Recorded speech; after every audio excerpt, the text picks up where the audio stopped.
10 minutes. That's how long it took to decide the outcome of June 6, 1944, not the landings on Omaha, not the assault on Pointe du Hoc, not the naval bombardment that had been building since dawn, the outcome of D-Day.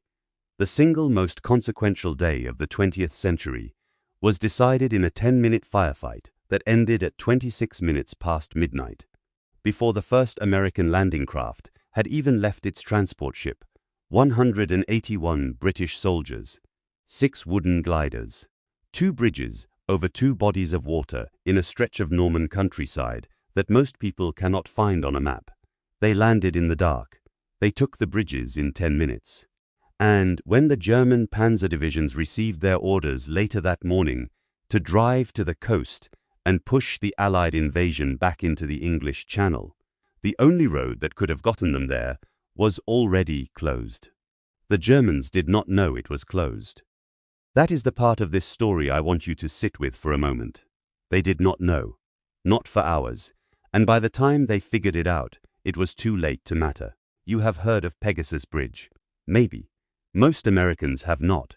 It is a footnote in the D-Day story most of us learned from The Longest Day or from watching Walter Cronkite's specials in the 70s. Omaha Beach, we know. Pointe du Hoc, we know. A quiet stretch of canal a few miles inland from Sword Beach. That one, we skipped. We should not have. Because what happened at that canal, between roughly 16 minutes past midnight and 26 minutes past midnight, is the reason the beaches held. This is the story of Operation Deadstick. The men who flew it. The German officer who was captured before he could file a report. And the small, specific accident of history, 3 sets of demolition wires, and 1 German engineer who was too nervous to actually place the charges, that turned a possible catastrophe into a footnote. To understand why one small bridge mattered so much, you need to understand what the Germans thought was about to happen.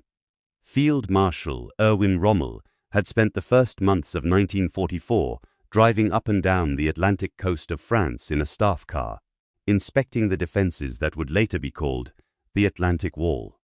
Rommel was, by any honest reading of the record, the most competent field commander the Germans had left in the West. He had figured out something that his superiors had not. The invasion was going to be decided in the first day. Maybe the first hours. Rommel wrote that in April 1944, in his own hand, in an operational assessment addressed to his commander-in-chief, Field Marshal Gerd von Rundstedt. He was right. He was completely right. He was just wrong about which side the day would belong to. His plan was straightforward. Kill the invasion on the beach. Do not let them off the sand. Do not let them dig in.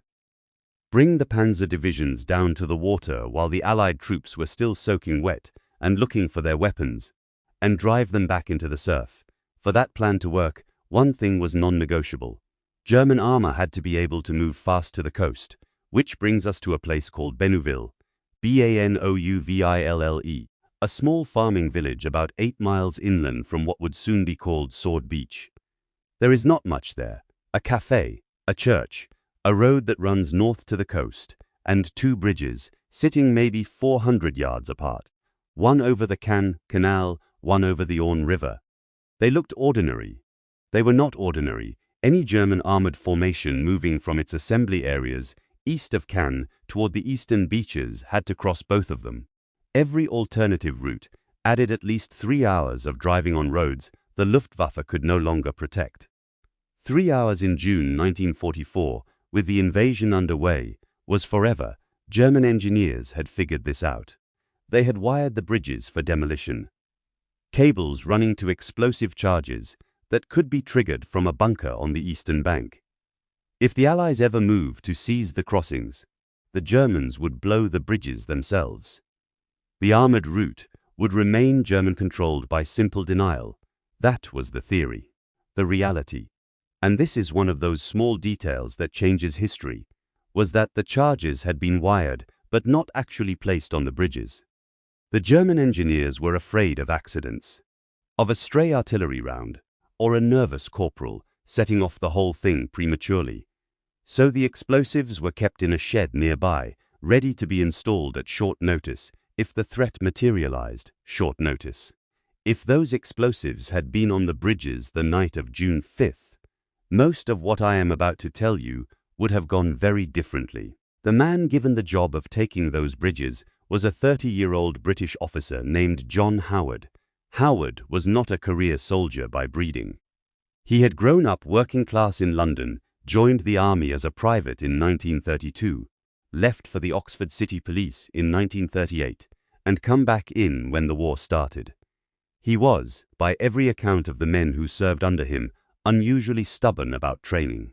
He drilled his company on the same maneuvers again and again until the maneuvers became reflexes. He also had one quality that separates good officers from great ones. He worried in advance. He worried about the things nobody else was worrying about yet.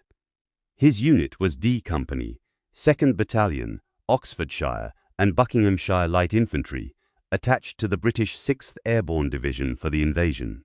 About 180 men in total. Reinforced with a small detachment of Royal Engineers, because the plan called for them to defuse demolition charges once the bridges were taken. The plan was called Operation Dead Stick. 6 Horsa gliders, wooden airframes, no engines, towed across the English Channel behind Halifax bombers at 6,000 feet, released over the Norman coast, and then guided in silence. No engine noise, no lights, to landing zones so precise that the men could reach the bridges in under a minute. 3 gliders to the canal bridge, 3 gliders to the river bridge. Take both, hold both. Do not let the Germans blow either one. The pilots trained on a sand table model of the target area for months. The lead pilot, Staff Sergeant Jim Walwork, later said he had memorized the approach so thoroughly he could have flown it blindfolded. He very nearly had to. The canal is black. The moon is a quarter full and hidden behind cloud. Walwork can see the glint of water. That is what he is aiming for, that thin ribbon of reflection between the fields. He is coming in at 90 miles an hour with a plywood aircraft weighing 3.5 tons. Behind him, packed into the fuselage, are Major Howard and 28 men, sitting on wooden benches, arms linked, silent. The last mile is straight line, downward, engineless. He can see the bridge now. He can see the water. He can see a single dim light on the far bank, a German sentry post. At the last second, Walwork does something that was not in the plan. He deploys the Arista chute, a small parachute that drags behind the glider, to bleed off speed. Then he cuts it. Then he redeploys it. The glider slams into the ground. The nose crumples. Walwork and his co-pilot are thrown through the shattered cockpit. Walwork lands on his face in the wet grass, unconscious, both eyes bleeding. The wing tip of the glider comes to rest 47 yards from the canal bridge. 47 yards, ride that number again.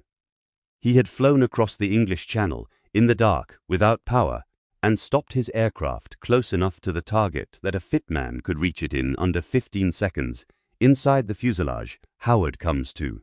He has been thrown forward. He is alive. Around him, his men are already moving, cutting straps, kicking open the door, pouring out into the field with rifles up.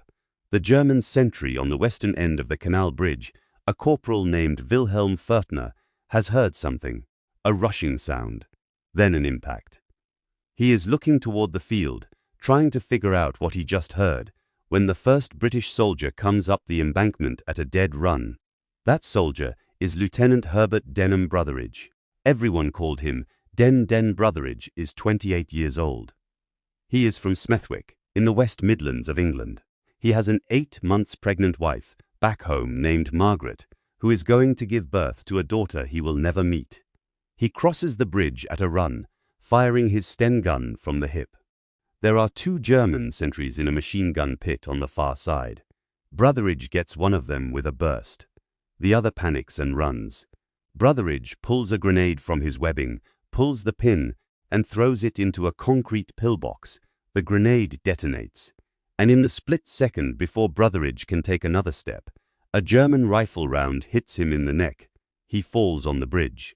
His men keep going past him. Lieutenant Den Brotheridge, Ox and Bucks Light Infantry, 2nd Battalion, was the first Allied soldier killed by enemy fire on D-Day. He would die of his wound about an hour later at an aid station near the bridge. Without knowing that his men had taken the objective, he was 28.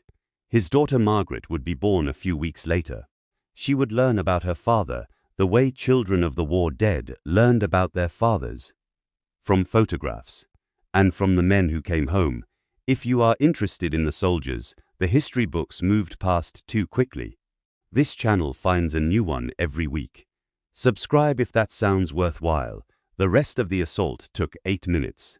The German garrison on the canal bridge was small, perhaps 20 men from the 736th Grenadier Regiment of the 716th Infantry Division, not first-line troops. The 716th was what the Germans called a Bodenständige Division, a static defense unit made up of old reservists and some Osttruppen, conscripts from German-occupied Soviet territories who had chosen German uniform over a POW camp.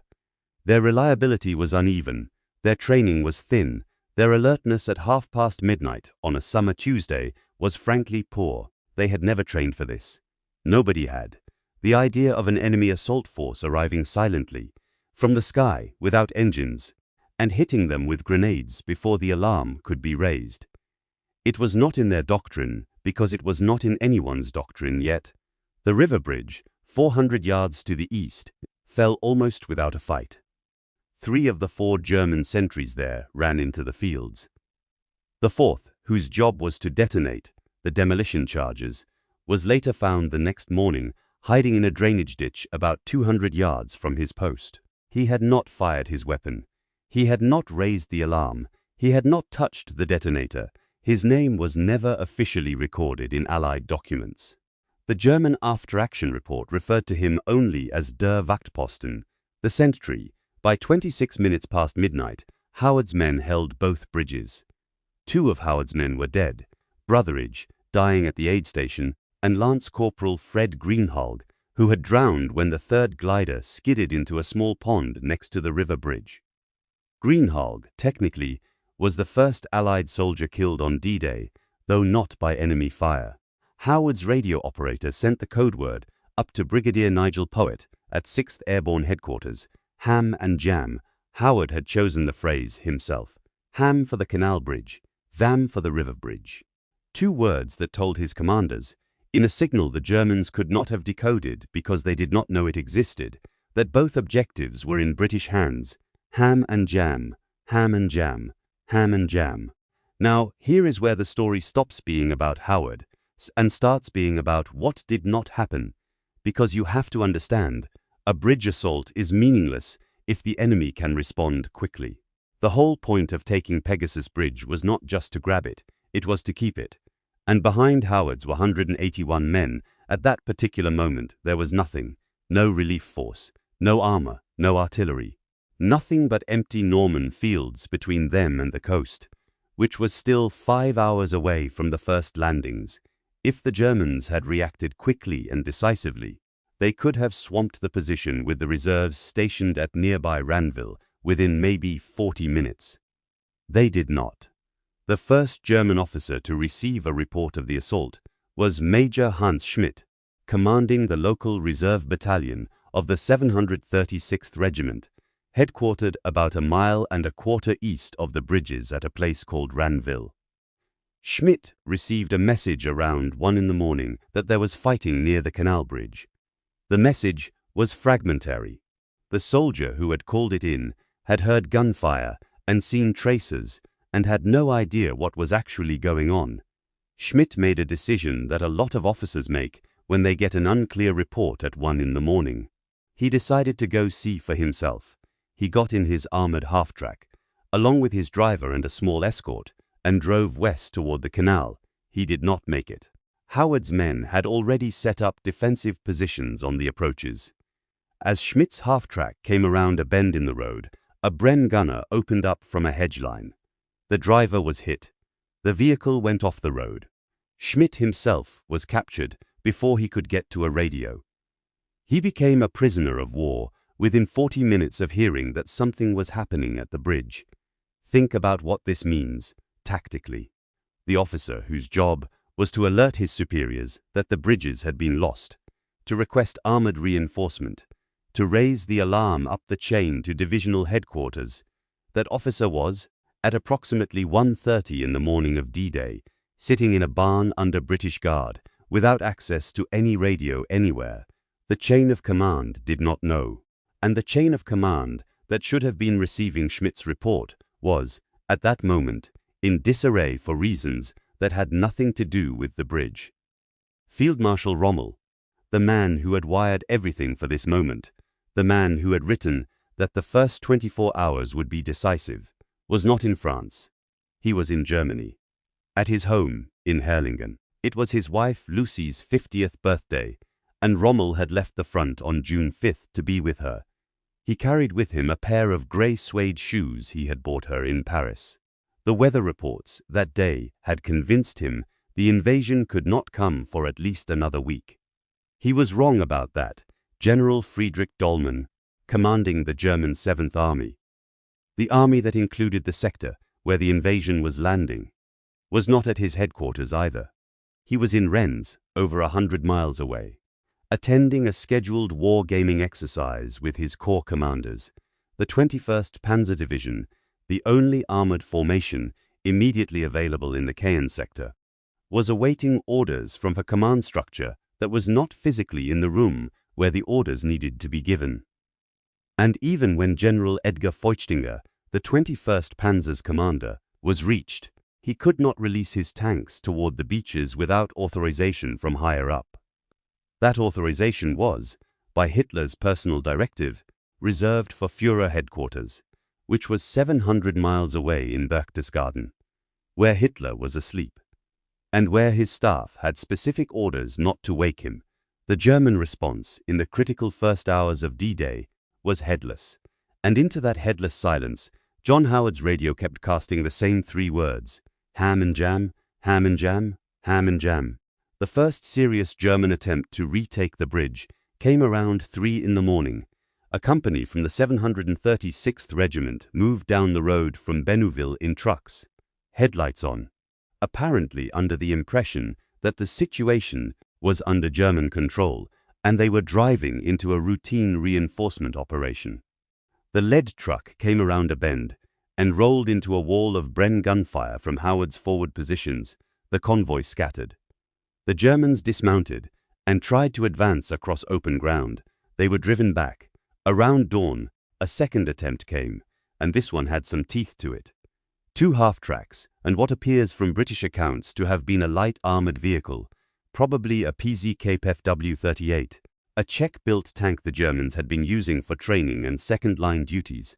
Howard's men had 6 P8s, that is the projector, infantry, anti-tank, a spring-launched, shoulder-fired weapon that fired a hollow charge grenade. It had a maximum effective range of about 100 yards, and to use it, you basically had to let the tank get close enough to kill you back. A corporal named Bill Gray, who had never fired a Piat in combat before, positioned himself in a ditch next to the road. He waited. The lead armored vehicle came around the bend at maybe 30 yards. Gray fired. The vehicle burned. The German infantry behind it fell back and did not come forward again.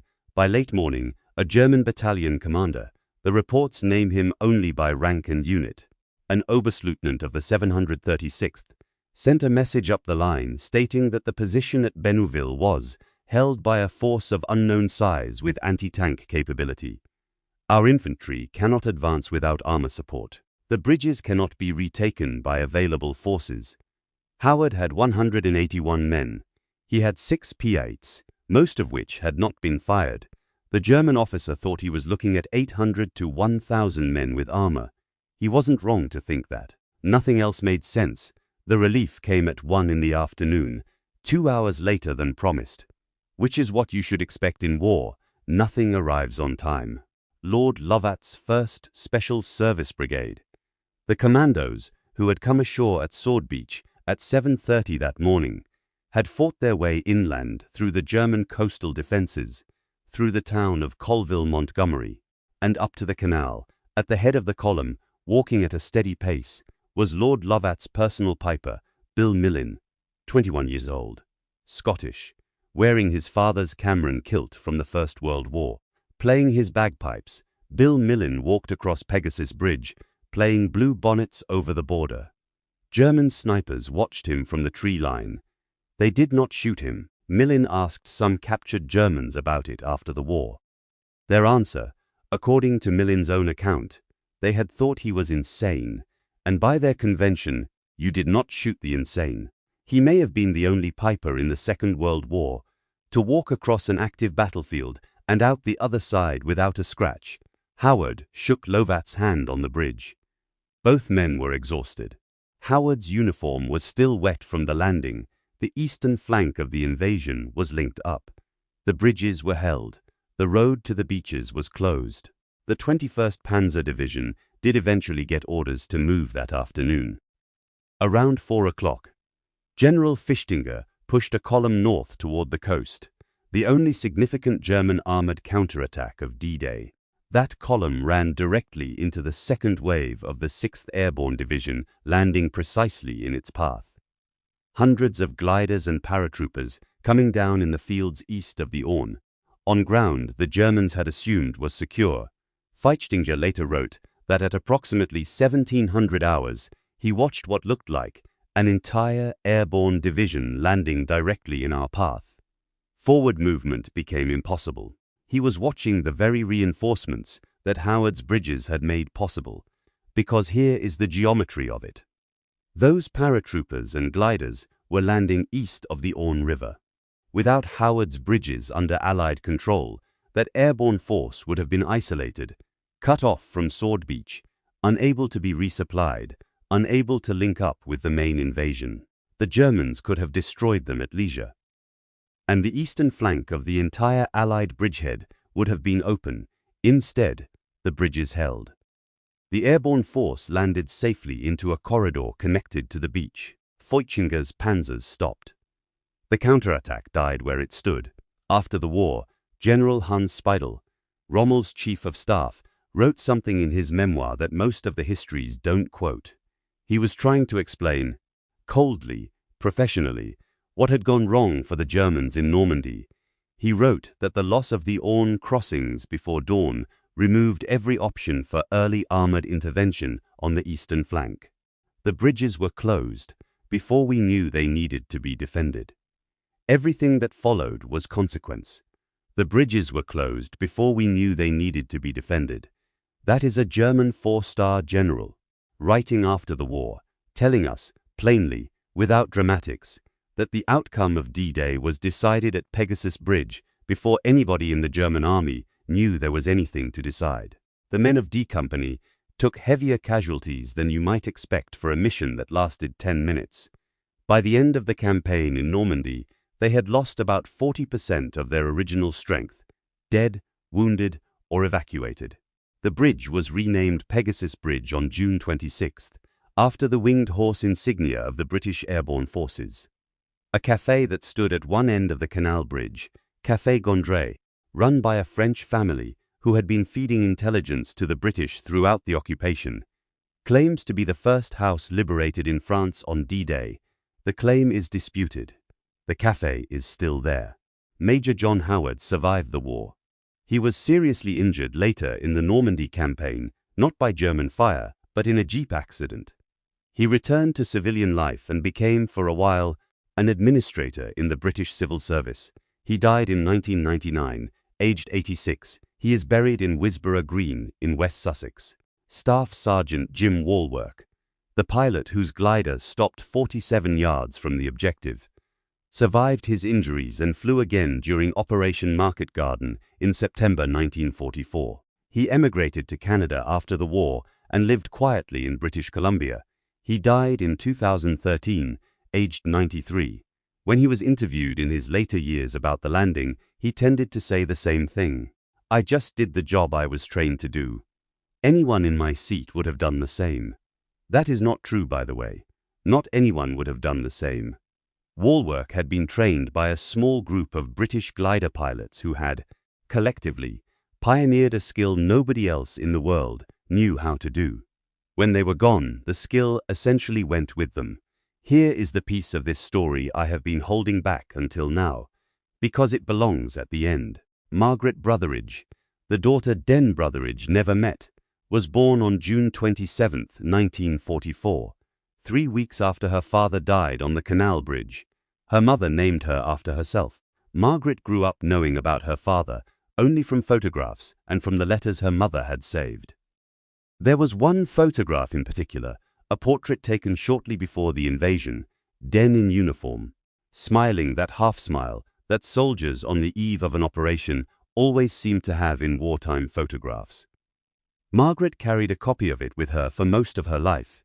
In 2014, on the 70th anniversary of D-Day, Margaret Brotheridge Wootton, now 69 years old, travelled to Normandy for the first time. She walked across the bridge where her father had died. She met a BBC reporter who was doing a documentary on the anniversary. The reporter asked her what she was thinking about. Standing on the bridge, Margaret said, "I never knew him. I don't remember him. But every time somebody talks about D-Day, they are, in a way, talking about him. He is the first name. He is the man who went first." She said that a little differently in the actual BBC piece. But that was the meaning of it. Den Brotheridge is buried in the Ranville War Cemetery, a few hundred yards from the bridge where he died. Row A, Plot IIA. His headstone gives his rank, his regiment, and his date of death, 6 June 1944. That is all. He was 28 years old. Next to him are the other men of the Ox and Bucks and the 6th Airborne who fell in the campaign. Around them in the wider cemetery are the pilots and paratroopers and glider infantry and rifle sections who made the eastern flank hold. About 2,000 headstones in all. The rows are straight. The grass is kept. The bridge itself was replaced in 1994 with a wider structure. The original span, the one Woolworks glider stopped 47 yards from, the one Brotheridge crossed at a run, the one where the eastern flank of D-Day was decided in 10 minutes at midnight, was preserved. It sits today in the grounds of the Memorial Pegasus Museum. You can walk on it. You can touch the metal that stood between Nazi Germany and the beaches of Normandy on the longest day of the 20th century. Most days, the museum is not crowded. British veterans and their families used to come, but the veterans are mostly gone now. The last man from D Company died in 2019. His name was Wally Parr. He had been the platoon signaller who transmitted ham and jam up to headquarters. He carried that memory with him for 75 years. If stories like this one, the ones that decided the war before dawn, before anyone knew, interest you, this channel finds a new one every week. Subscribe if that sounds worthwhile. For Den Brotheridge, who went first. For Wally Parr, who sent the signal. For Jim Woolwork, who stopped his glider 47 yards from the bridge. And for John Howard, who trained his men so hard for so long that when they had 10 minutes to change history, they had rehearsed those 10 minutes 1,000 times. The German army lost D-Day at 26 minutes past midnight on June 6, 1944. They just did not find out for another 17 hours. This is Obscure WWII Chronicles. Until next time.